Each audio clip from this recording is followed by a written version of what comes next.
రేపటి అరుణ్ గారు 2014-19 మధ్యలో ఏం జరిగిందో మీకు తెలిసిందే. అందరూ ఐక్యంగా వచ్చారు. ఆఫ్ కోర్స్ మీ పార్టీ అధినేత అప్పుడు కేవలం మద్దతు మాత్రం ఇచ్చారు, కంటెస్ట్ చేయలేదు. ఈసారి మాత్రం కలిసి కంటెస్ట్ చేస్తున్నారు. అప్పుడు 2019 టర్మ్ అయిపోయి లోపులోనే ఏ విధంగా తిట్టుకున్నారు, ఏ విధంగా పక్కన పెట్టారు, రాష్ట్ర ప్రయోజనాలు రాష్ట్ర హామీలు ఇవ్వలేదని చాలా గొడవపడి విడిపోయిన పరిస్థితి. మళ్ళీ ఇప్పుడు కలిసి వస్తున్నారు అంతా కలిసి కూడా. ఇప్పుడు మీరు మీ పార్టీ అధినేత మీ పార్టీ కూడా కంటెస్ట్ చేస్తుంది. జనాలు వెల్కమ్ చేసే పద్ధతి ఉందా? అప్పుడు కొట్టుకొని తిట్టుకున్న వ్యక్తుల్ని ఇప్పుడు మళ్ళీ కలిసి కంటెస్ట్ చేస్తుంటే జనాలు వెల్కమ్ చేసే పద్ధతి ఉందా? మీరు నమ్ముతున్నారా?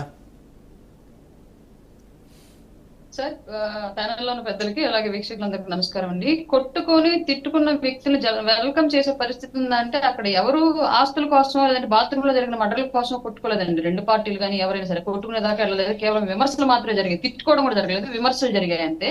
అది కూడా ప్రజలకు సంబంధించి పాలన, దానికి సంబంధించిన అభివృద్ధి, ఇచ్చిన హామీలు, వీటికి సంబంధించి మాత్రం విమర్శలు జరిగాయి. ప్రజలకు సంబంధించి జరిగిన విమర్శల్ని వాళ్ళ ప్రజలు ఖచ్చితంగా స్వాగతిస్తారు. ఆ రోజు ఇచ్చిన హామీలు ఆ ప్రభుత్వం నెరవేర్చకపోతే పొత్తులో ఉన్నప్పటికీ కూడా పవన్ కళ్యాణ్ గారు ప్రశ్నించారు, ప్రజల కోసం నిలబడ్డారు అనేది ఖచ్చితంగా ప్రజలకు తెలుసు.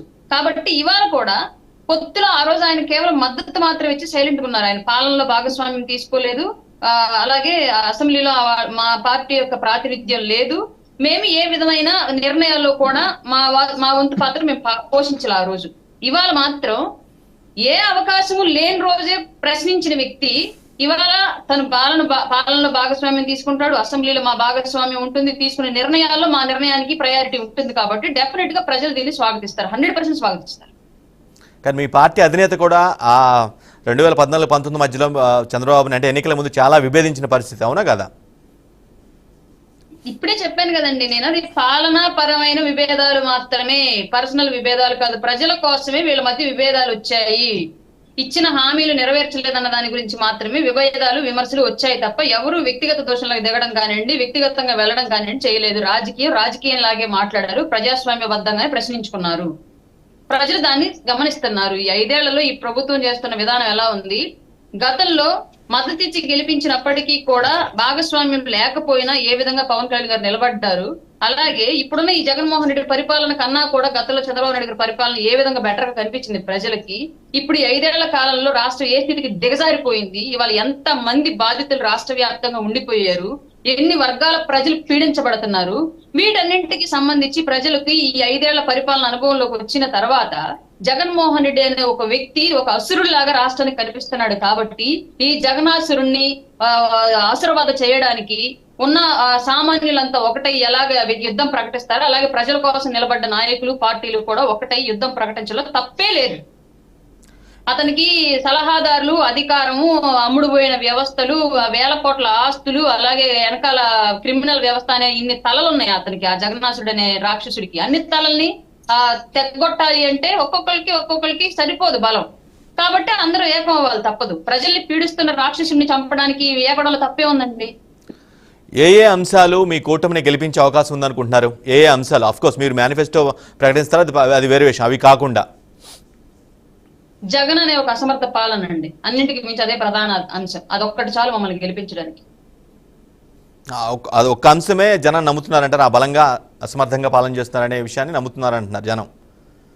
ఇవాళ ప్రతి వర్గం, ప్రతి ఇల్లు, ప్రతి ఊరు, ప్రతి ప్రాంతం బాధితులు వాళ్ళ బాధని తొలగించుకోవాలి అంటే ఇప్పుడున్న ఈ ప్రభుత్వానికి తొలగించుకోవాలి అని ఒక స్థిరమైన నిర్ణయానికి వచ్చారు. రేపొద్దున రాబోయే ప్రభుత్వం ఏం చేస్తుంది అనేది కూడా ఆల్రెడీ అన్ని పార్టీలు ప్రజాక్షేత్రంలో తమ అభిప్రాయాలను ఉంచారు. కాబట్టి ఆ అభిప్రాయాలను గౌరవించి, అభిప్రాయాలకు ఇష్టపడే ప్రజలు రేపొద్దున రాబోయే ఉమ్మడి ప్రభుత్వాన్ని ఎన్నుకోవడానికి సిద్ధంగా ఉన్నారు. ఎలక్షన్ ఎప్పుడు వస్తుందని గతంలో పార్టీలు ఎదురు చూసే అయితే ఎలక్షన్ ఎప్పుడు వచ్చిందని ఈరోజు ఆంధ్ర రాష్ట్ర ప్రజలు ఎదురు చూస్తున్నారు. అంటే అఫ్ కోర్స్ ప్రతి పార్టీ కూడా అంచనా వేసుకోవచ్చు, ఒక ఫీలింగ్తో ఉండొచ్చు మేము గెలవబోతున్నాం అని. కానీ అవి వాస్తవ రూపం దాల్చాలంటే ఖచ్చితంగా మీ వైపు నుంచి జనాలు బలంగా విశ్వసిస్తేనే జరుగుద్దేమో. వాస్తవ రూపం దాల్చకపోవడానికి కారణాలు ఏం కనిపించట్లేదండి. వాస్తవ రూపం దాల్చడానికి కారణాలు కనిపిస్తున్నాయి అన్ని చోట్ల కూడా. ఇవాళ జగన్మోహన్ రెడ్డి స్టిల్ ఈ రోజు కూడా ఎప్పుడో భూమి పుట్టక ముందు సిద్ధమైన బ్యానర్లు వేసాడు, ఇన్ఛార్జీలను ప్రకటించాడు. బట్ ఇవాళ కూడా ఒక్కళ్ళకు కూడా కన్ఫర్మేషన్ ఇవ్వలేదు. మార్పులు చేర్పులు, ఇటు తట్టు అటు తిట్టు మారుస్తానే ఉన్నాడు. అభ్యర్థుల్ని ప్రకటించిన దగ్గర నుంచి, పొత్తులో ఉన్న పార్టీలో మేము అభ్యర్థులను ప్రకటించిన దగ్గర నుంచి ఒక్కొక్క ప్లేస్ మార్చుకుంటున్నాడు. ఎవరిని పెడితే అక్కడ ఉన్న వ్యతిరేకతని పోగొట్టి గెలిచి అసెంబ్లీకి వస్తారో జగన్మోహన్ రెడ్డికి అర్థం కావట్లా. ఆయన ఉన్న పులివెందుల సీట్ ఆయనకి అసలు ఇప్పటికీ క్లారిటీ రావట్లేదు, గెలుస్తానా లేదా అన్న డైలమాలో ఉండిపోయాడు ఆయన క్లియర్ గా. ఇట్లాంటి పరిస్థితుల్లో ఇవన్నీ మాకు అనుకూలించే అంశాలే, ఇవన్నీ ప్రజలు చూస్తున్న అంశాలే.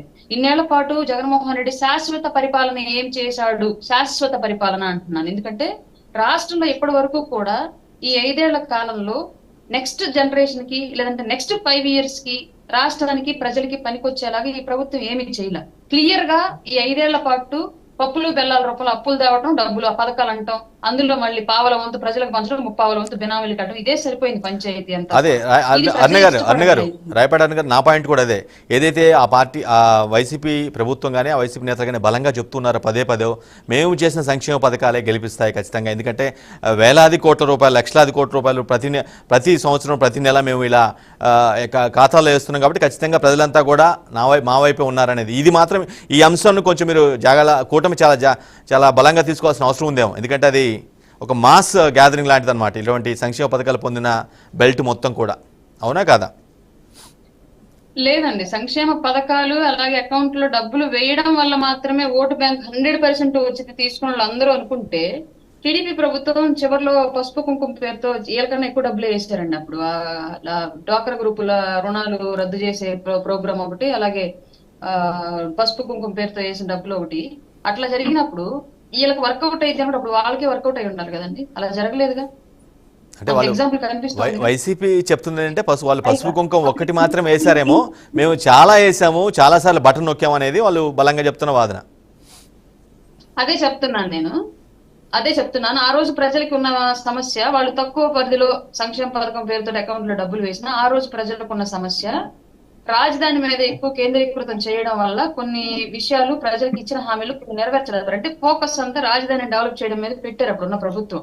అప్పుడు ప్రజలకు ఉన్న సమస్యల సంఖ్య తక్కువ. ఇవాళ సరే 4 పథకాల పేరుతోనో 3 పథకాల పేరుతోనో అకౌంట్ లో డబ్బులు వేస్తున్నా 40 రకాలుగా ప్రజల దగ్గర నుంచి డబ్బులు లాక్కుంటున్నారు. అలాగే ప్రజలకు 40 సమస్యలు ఎదురు చూస్తున్నాయి. ఇక్కడ కొడుకు చదువుకున్నాడు, ఉద్యోగం రాలా, వాళ్ళ అమ్మకు 18,000 వచ్చినందువల్ల ఏం జరగట్లేదు సంవత్సరానికి. కొడుకు కనుక నెలకి 10,000 వచ్చే ఉద్యోగం వచ్చినా సరే 1,20,000 జీతం వచ్చేది ఆ అబ్బాయికి.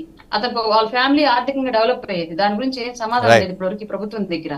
అలాగే విస్తారణ టైంకి పొలాలకు నీళ్లు ఇవ్వలేక, ఎక్కడ ప్రాజెక్టులు పూర్తవ్వలేక, పండిన పంటను టైం కొనలేక తడిసిపోయి రేటు తగ్గి, ఇలాంటి సమస్యలు ఎన్నో ఇవాళ రైతులకు ఉన్నాయి. అలాగే క్వార్టర్ ఏదో అంటారంట, క్వార్టర్ అంశ సంథింగ్ ఏదో అంటారు. ఇందాక ఒక ఆయన కూడా వచ్చి మాట్లాడలేదు, నాకు అది రావట్లేదు. 140 రూపాయలు పెంచారంటండి. పేద బిక్కి రోజు తాగుతారు, వాళ్ళు పని చేసుకొని కొంతైనా తాగుతారు కంపల్సరిగా. ఒక రోజుకు వచ్చి 140 రూపాయలు అదనంగా నువ్వు ఒక సామాన్యుడి దగ్గర, ఒక పేద వ్యక్తి దగ్గర తీసుకుంటావు అంటే నెలకు వచ్చి ఎంత తీసుకుంటున్నావు? 4,500 వాళ్ళ దగ్గర నుంచి తీసుకుంటున్నావు. సంవత్సరానికి ఎంత ఇస్తున్నావు? అమ్మఒడి పేరుతో 13,000 ఇస్తున్నావు. 13,000 ఎక్కువ. నెలకు వచ్చి 4,500 లెక్కన సంవత్సరానికి వచ్చి దాదాపు 60,000 దాకా తీసుకోవడం ఎక్కువ. ఎవరినో మోసం చేస్తున్నాం మనం ఇక్కడ. ఆ జేబులో డబ్బులు పోతున్నప్పుడు ప్రజలు ఏమీ గమనించట్లేదా? కాకపోతే సామాన్యుడు వ్యవస్థల మీద తిరగబడలేడు, సామాన్యుడు ప్రభుత్వం మీద తిరగబడలేడు. కాబట్టి అతని సమయం వచ్చేంత వరకు వెయిట్ చేస్తున్నాడు. ఇంకొక 40 రోజులు అతని సమయం వచ్చింది, అతను ఏమనుకుంటున్నాడు చూపిస్తాడు. హనుమంత్ రెడ్డి గారు సార్ నమస్తే. మీ పార్టీ అధినేత మాత్రం చాలా కసరత్తు చేసి వడపోతలు చేసి మొత్తం తుది లిస్ట్ రిలీజ్ చేయడానికి సిద్ధమైనట్టుకున్నారు. ఈ నెల 16వ తేదీన రిలీజ్ చేసేందుకు సిద్ధమయ్యారు. కానీ చాలా నియోజకవర్గాల్లో అసమ్మతి ఉంది. ఇప్పటికే ఎమ్మెల్యేలు కొంతమంది వెళ్ళిపోయారు, ఎంపీలు వెళ్ళిపోయారు. ఇదంతా కూడా అసమ్మతి గలం అనేది మీ పార్టీకి మీరు అనుకున్న లక్ష్యాన్ని దూరం చేశారా లేదా హనుమంత్ రెడ్డి? ముందుగా మీకు బీఆర్కే న్యూస్ ప్రేక్షకులకు, ప్యానెల్ ఉండే సభ్యులకు అందరికీ నమస్కారం సార్. ఏదైతే మేము వైఎస్ఆర్ కాంగ్రెస్ పార్టీలో ఎమ్మెల్యేలుగా ఎంపీలుగా ఇవ్వని వాళ్ళే మా దగ్గర నుంచి వెళ్ళిపోయి టీడీపీనో జనసేనను లేకుంటే ఇంకో బీజేపీ పార్టీలో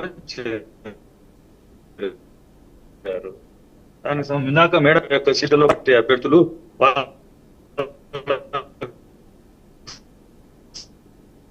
హనుమంతన్న నీ వాయిస్ విన రావట్లేదు, కట్ అవుతుంది. హనుమంతన్న నీ వాయిస్ కట్ అవుతుంది. హనుమంత్ రెడ్డి గారు మీ వాయిస్ క్లియర్ గా లేదు, క్లారిటీగా లేదు. అన్న నీ వాయిస్ విన రావట్లా. హనుమంత్ రెడ్డి గారు మీ వాయిస్ క్లియర్ గా లేదు, మీరు జర్నీలో ఉన్నట్టుగా అనిపిస్తుంది. బండిని ఆపి మాట్లాడితే బెటర్ ఏమో, ప్రాపర్ గా సిగ్నల్స్ ఉంటాయి. రైట్ చిన్నబాబు గారు రైట్.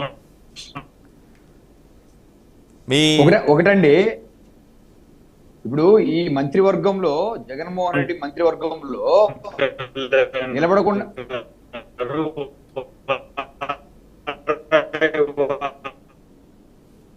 రైట్ చంద్రబాబు గారు మీ point make you point Chandrababu garu. ఈ మంత్రివర్గంలో రోజా అనే వ్యక్తి భూమి నిలబడలే. ఎంతో మంది దేశంలో రాష్ట్రంలో మంత్రులుగా పనిచేశారు. వాళ్ళ విధులు నిధులు బ్రహ్మాండంగా నిర్వర్తించారు. ఖచ్చితంగా వాళ్ళ శాఖకి కొంత విలువ గౌరవం తెచ్చారు. ఇదేంద్రా అంటే ఈ మహాతల్లి రోజా ఎంత గబ్బు చేయాలో తన శాఖకి ఎంత చెడ్డ పేరు తెచ్చింది. మళ్ళీ ఈరోజు ఆమె మీదే అంటే ఆ పార్టీలో ఉన్న విధానం ఏంటంటే ఒకటే ఒక 10-15 రోజులుగా ఆవిడకి కానీ సీట్ ఇస్తే మేము ఖచ్చితంగా ఓడిస్తామని తిరగబడుతున్నారు. ఇంకా మంత్రివర్గం రన్ అవుతా ఉంది, మంత్రిగా ఉంది, కాన్స్టిట్యున్సీలు తిరుగుతూ ఉంది. జగన్మోహన్ రెడ్డి గారు పిలిచి నీ వల్ల మొత్తం మేము కూడా ఊడిపోయే పరిస్థితికి వస్తామని ఒప్పుకున్నాడు. అంటే ఎంత పాడు చేసుకున్నారంటే వీళ్ళు అంత పాడు చేశారు. ఒక మనిషికి ఒక అవకాశం ఇస్తే అదే సామెతలాగా సునకం కనకం మీద కూర్చోబెట్టినట్టుగా ఈ వాళ్ళ బుద్ధి మారుతుందంటే వీళ్ళ పరిస్థితి ఏంటంటే వాళ్ళ కార్యకర్తలే వాళ్ళకి ఆ విధంగా తిరగబడి వాళ్ళు సెకండ్ క్యాడర్ లీడర్లు, మండల స్థాయి లీడర్లు, జడ్పీటీసీలు, ఎంపీటీసీలు ప్రతిరోజు ప్రెస్ లో మనం చూస్తున్నాం, మీడియాలో చూస్తున్నాం, సోషల్ మీడియా చూస్తున్నాం. రోజా పట్ల అంటే ఆమె ఆగలే, చిన్నాంతరం పెద్దరం తెల్లా.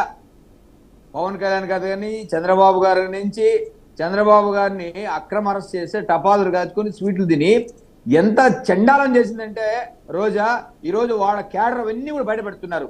అంటే అవన్నీ వాళ్ళు చెప్పుకోలేక రోజా మాకొద్దు, మాకు రోజా వద్దు వద్దు అని ఈరోజు అన్ని అంటే ప్రతి నియోజకవర్గం ఇంతకుముందు చెప్పినట్టుగా ప్రతి నియోజకవర్గంలో ఈ విధంగా తిరుగుబాటు మొదలైంది. ఎవరిని కూడా రానిచ్చే పరిస్థితి రాదు. ఖచ్చితంగా ప్రతి కాన్స్టిట్యుయెన్సీలో ఎమ్మెల్యేల మీద అంటే పక్క నియోజకవర్గంలో పక్క జిల్లాలో మార్చేస్తున్నారు. మీకు ఎగ్జాంపుల్ ఇదే చిత్తూరు జిల్లాలో భాస్కర్ రెడ్డి అని ఆయన చంద్రగిరి ఎమ్మెల్యేగా ఉన్నారు. ఆయన చిత్తూరు జిల్లాలో గెలిచి చంద్రగిరి కాన్స్టిట్యూన్సీలో రిప్రజెంట్ చేస్తా ఉంటే పక్కన ఒంగోలు తీసుకెళ్లిపోయారు. ఏమో సంబంధం లేదు. అదేవిధంగా నెల్లూరులో అనిల్ కుమార్ యాదవ్ ఆయన మరీ ఎక్కువ డ్యాన్స్, ఆయన ఇరిగేషన్ మంత్రి 1%, 2% ఎంత హేళనగా మాట. అసెంబ్లీ అంటే దేవాలయం మనకంతా. నిజంగా ఈ ఆంధ్ర రాష్ట్ర ప్రజలకు ఎంతో అంత న్యాయం జరుగుతుంది, ఒక మంచి జరుగుతుంది. అసెంబ్లీలో వాళ్ళు ఎంత అవహేళనగా మాట్లాడారు. ఒక చంద్రబాబు యొక్క స్థాయి కానీ పవన్ కళ్యాణ్ గారి స్థాయి కానీ ఎంత గొప్పగా వాళ్ళు మాట్లాడకుండా కనీసం చంద్రబాబు గారు ఇక్కడ ఒక చిన్న లాజిక్ వాళ్ళ పరిస్థితి ఏంటంటే ఇక్కడ చిన్న లాజిక్ మిస్ అవుతున్నారు మీరు. పక్క జిల్లాలపై పడుతున్నారు. జనరల్ పబ్లిక్ వ్యూ ఒకటి మిస్ అవుతున్నారు చంద్రబాబు గారు. అదేంటంటే ముగ్గురుగా కలిసి వెళ్ళటం వేరు, ఒకరు సింగిల్గా ఫైట్ చేయటం వేరు. ఒక హీరోయిజం ఎలివేట్ చేసేలాగా వాళ్ళు ప్రమోట్ చేసుకుంటే జనం వారి వైపే ఉండే అవకాశం ఉంది. ఎందుకంటే ముగ్గురు కలిసి వచ్చేది వేరు, ఒక వ్యక్తి సింగిల్గా వస్తున్నాడని ఒక ప్రమోషన్, ఒక ఎలివేషన్, ఒక హీరో ఎలివేషన్ ఉంటుంది. పాలిటిక్స్లో కూడా అది జనం ద్వారా వర్కౌట్ అయ్యే పరిస్థితులు ఉంటాయేమో. ఒక్క మాట అండి, మీరు అడిగినట్టుగా ఒకసారి వాళ్ళు వైఎస్ఆర్సీపీ వాళ్ళు ఒక కాల్ ఇమ్మని చెప్పండి. మేము ఎవరిదైనా పొత్తులు పెట్టుకుంటాము, జస్ట్ ఊరికే వద్దులే, జస్ట్ ఒక కాల్ ఇమ్మని చెప్పండి. సిపిఐ, సిపిఎం, లేకపోతే బీజేపీలో, లేకపోతే ఏదైనా బిఎస్పీనో, బీఆర్ఎస్ ఏదో ఒక పార్టీ ఉంటుంది కదా, ఒక కాల్ ఇమ్మని చెప్పండి. జస్ట్ మనం పొత్తు పెట్టుకుంటాము, జస్ట్ ఎవరైనా మాతో కలుస్తారని కలవరండి. ఎందుకంటే పొత్తు అంటే నిజంగా ఆ యొక్క వ్యక్తి యొక్క గౌరవం మర్యాద చూడాలి. మేము ఎవరితో కలవము, ఎందుకంటే మీకు విధానాలు లేవు, విధానాలు లేవు, ఎవరు కలవం. గెలిచిన మంత్రులు